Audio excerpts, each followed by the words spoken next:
കനകം മൂലം കാമിനി മൂലം കലഹം ഉലകിൽ പലവിധം എന്നും മണ്ണിനും പെണ്ണിനും വേണ്ടിയാണ് നാട്ടിലെ എല്ലാ കലഹങ്ങളും യുദ്ധങ്ങളും ഉണ്ടാകുന്നതെന്നും ഒരു പഴമൊഴിയുണ്ട്. രണ്ട് കാര്യം ഏത് രീതിയിൽ എടുത്തു നോക്കിയാലും ഒരു കോമൺ ഫാക്ടർ ഉണ്ട്: കാമിനി, പെണ്ണ്. ഈ പഴമൊഴി കുന്തിക്ക് നിശ്ചയമുണ്ടായിരുന്നു.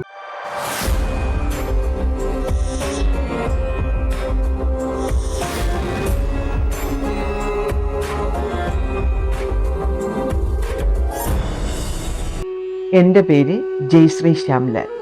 ഞാൻ അധ്യാപികയും ഒരു എഴുത്തുകാരിയുമാണ്. പാഞ്ചാല രാജ്യത്തെ ദ്രുപദ രാജാവിൻ്റെ മകൾ ദ്രൗപദിയെ പഞ്ചപാണ്ഡവർ സ്വയംവരത്തിലൂടെ സ്വന്തമാക്കി.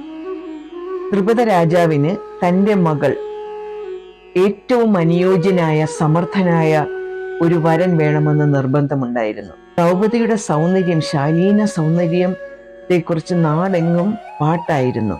അതുകൊണ്ട് തന്നെ ദ്രൗപദിയെ ഒന്ന് കാണാനും പറ്റുമെങ്കിൽ വധുവായിട്ട് സ്വന്തമാക്കാനും നാട്ടിലുള്ള എല്ലാ നാട്ടുരാജാക്കന്മാരും ബ്രാഹ്മണരും എല്ലാവരും പങ്കെടുത്തിരുന്നു. ക്ഷത്രിയരും എല്ലാവർക്കും ക്ഷണമുണ്ടായിരുന്നു.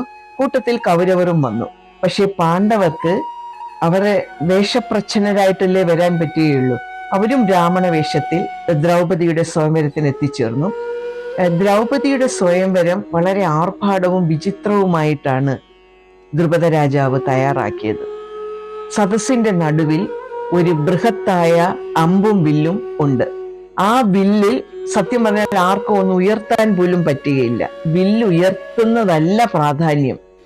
ഈ അമ്പിന്റെയും വില്ലിന്റെയും മുകളിൽ ഒരു സ്വർണ്ണ മത്സ്യം കറങ്ങുന്നുണ്ട്. സ്വർണ്ണ മത്സ്യത്തിന്റെ പ്രതിബിംബം താഴെ ഒരു തളികയിൽ, എണ്ണ നിറച്ചൊരു തളികയിൽ കാണാം. ആ പ്രതിബിംബം നോക്കി മുകളിൽ കൂടെ പറക്കുന്ന സ്വർണ്ണ മത്സ്യത്തിനെ അമ്പെയ്യണമെന്നല്ല, കണ്ണുകൾ ചൂഴ്ന്നെടുക്കുന്ന രീതിയിൽ അമ്പെയ്യണം. വിചിത്രമായ ആചാരമില്ലേ? സത്യത്തിൽ ഒന്നുകിൽ വ്യാസന്റെ ഭാവനയാണ് ഞാൻ ശ്രദ്ധിച്ചത്, അല്ലെങ്കിൽ അന്നത്തെ കാലത്ത് അങ്ങനെ വിചിത്രമായ രീതിയിൽ അതിസാഹസികമായി അതിപ്രഗത്ഭമായി അമ്പെയ്യുന്ന ബിരുദന്മാർ ഉണ്ടായിരുന്നിരിക്കണം. എന്തായാലും പല രാജാക്കന്മാരും വന്ന് അവർക്ക് ആ വില്ലൊന്ന് ഉയർത്താൻ പോലും സാധിച്ചില്ല. നമ്മുടെ ദുര്യോധനനും കൗരവരും വന്നിട്ടുണ്ടായിരുന്നു. ദുര്യോധനനും ദയനീയമായി പരാജയപ്പെട്ടു. കൃഷ്ണനും ബലരാമനും എല്ലാം ഉണ്ടായിരുന്നു. പക്ഷെ മത്സരത്തിന് കൃഷ്ണനും ബലരാമനും ഒന്നും വന്നില്ല. കാരണം കൃഷ്ണന്റെ കണ്ണുകളിലൂടെ സംഭവിക്കുന്നതും സംഭവിക്കാൻ പോകുന്നതും എല്ലാം കാണാമായിരുന്നു എന്നാണ് വ്യാസൻ പറഞ്ഞിരിക്കുന്നത്. അർജുനൻ വന്നു നിഷ്പ്രയാസം വില്ലുയർത്തുകയും താഴെ പ്രതിബിംബം നോക്കി, റിഫ്ലക്ഷൻ നോക്കി മേളിലൂടെ കറങ്ങിക്കൊണ്ടിരിക്കുന്ന സ്വർണ്ണ മത്സ്യത്തിന്റെ കണ്ണുകളെ ചൂഴ്ന്നെടുക്കുകയും ചെയ്തു. അർജുനൻ വിജയശ്രീ ലാളിതനായി. അർജുനന്റേതായി ദ്രൗപദി. പക്ഷേ കർണനും അവിടെ ഉണ്ടായിരുന്നു. അർജുനൻ ചെയ്യുന്ന ഏത് അഭ്യാസവും നിഷ്പ്രയാസം കർണനും ചെയ്യാൻ സാധിക്കുമായിരുന്നു. കാണാനും യോഗ്യനായിരുന്നു, സുന്ദരനായിരുന്നു. കർണനും വന്നു ഈ സ്വയംവരത്തിൽ പങ്കെടുക്കാൻ വേണ്ടി. പക്ഷേ ദ്രൗപദി സമ്മതിച്ചില്ല. അവൾ പറഞ്ഞു, സൂതപുത്രൻ ഇവിടെ എന്ത് കാര്യം? ഇത് ബ്രാഹ്മണർക്കും ക്ഷത്രിയർക്കുമുള്ള മത്സരമാണ്. ഇത് കർണനെ വല്ലാതെ വേദനിപ്പിച്ചു.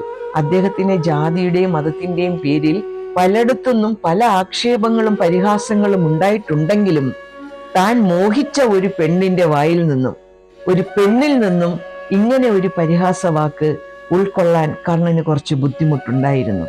അദ്ദേഹത്തിന്റെ മനസ്സിൽ അന്നാണ് ആദ്യമായിട്ട് ദ്രൗപദിയോടുള്ള പകയും ദേഷ്യവും ഉണ്ടായത്. പിന്നീട് വസ്ത്രാക്ഷേപം ഹസ്തിനപുരത്ത് നടന്നപ്പോഴും ദുര്യോധനന് എല്ലാ സപ്പോർട്ടും നൽകാൻ കർണനെ പ്രേരിപ്പിച്ചതും ഒരു പക്ഷേ ഈ അധിക്ഷേപത്തിന്റെ പ്രതിഫലനമായിരിക്കാം. എന്തായാലും പഞ്ചപാണ്ഡവർ ദ്രൗപദിയെയും കൊണ്ട് അവർ ഒളിച്ചു താമസിക്കുന്ന വനത്തിലെ വീട്ടിലെത്തി. അകത്ത് പ്രാർത്ഥിച്ചുകൊണ്ടിരിക്കുകയായിരുന്നു കുന്തി ദേവി. മക്കള് പറഞ്ഞു, അമ്മേ, ഇന്നൊരു സമ്മാനം കൊണ്ടുവന്നിട്ടുണ്ട്, വന്ന് ഒന്ന് നോക്കിയേ. അകത്ത് തിരക്കിലായിരുന്ന കുന്തി ദേവി പറഞ്ഞു, എന്തായാലും നിങ്ങൾ തുല്യമായി പങ്കിട്ടെടുത്തുകൊള്ളാൻ. സാധാരണ ബ്രാഹ്മണവേഷം കെട്ടിയ ഇവർ പല വീടുകളിലും പോയി പിഷ എടുത്താണ് ജീവിച്ചിരുന്നത്. എന്തോ പിഷ ആഹാരമോ വല്ലതും ആയിരിക്കും എന്നോർത്താണ് കുന്തി ഇത് പറഞ്ഞതെങ്കിലും പുറത്തു വന്ന് ദ്രൗപദിയെ കണ്ട് അർജുനൻ സ്വയംവരം ചെയ്തു കൊണ്ടുവന്ന പെണ്ണാണെന്നറിഞ്ഞപ്പോൾ കുന്തിയും പകച്ചുപോയി, ലജ്ജിച്ചുപോയി. എന്തു ചെയ്യും? പക്ഷേ കുന്തിക്ക് അറിയാമായിരുന്നു, ഇത്രയും സുന്ദരിയായ ഒരു പെണ്ണിന്റെ പുറത്ത് നാളെ എൻ്റെ മക്കൾ, ഇത്രയും ഐക്യത്തോടെ നിൽക്കുന്ന എൻ്റെ മക്കൾ ലഹളയുണ്ടാക്കുമോ എന്ന് കുന്തിയുടെ മനസ്സിൽ തോന്നിയിട്ടുണ്ടോ എന്നറിയില്ല. പക്ഷേ ധർമ്മിഷ്ഠനായ യുധിഷ്ഠിരന് അമ്മയുടെ വാക്ക് അതിൻ്റെ വിലയ്ക്ക് തന്നെ എടുത്തു. അമ്മയുടെ വാക്ക് എങ്ങനെ ധിക്കരിക്കും? അമ്മ അബദ്ധത്തിലാണെങ്കിലും പറഞ്ഞു പോയില്ലേ തുല്യമായി പങ്കിടാൻ? എന്തിനായിരുന്നു അങ്ങനെ ഒരു ശാഠ്യം എന്നും അറിയില്ല.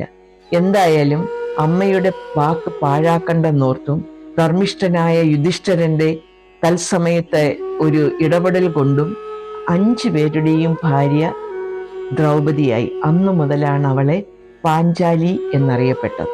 ഇത്രയും നേരം എന്നെ കണ്ടുകൊണ്ടിരുന്ന കണ്ണുകൾക്കും കേട്ടുകൊണ്ടിരുന്ന കാതുകൾക്കും സ്നേഹം, നന്ദി. ഇതിൻ്റെ അടുത്ത ഭാഗം നമുക്ക് അടുത്ത എപ്പിസോഡിൽ കേൾക്കാം.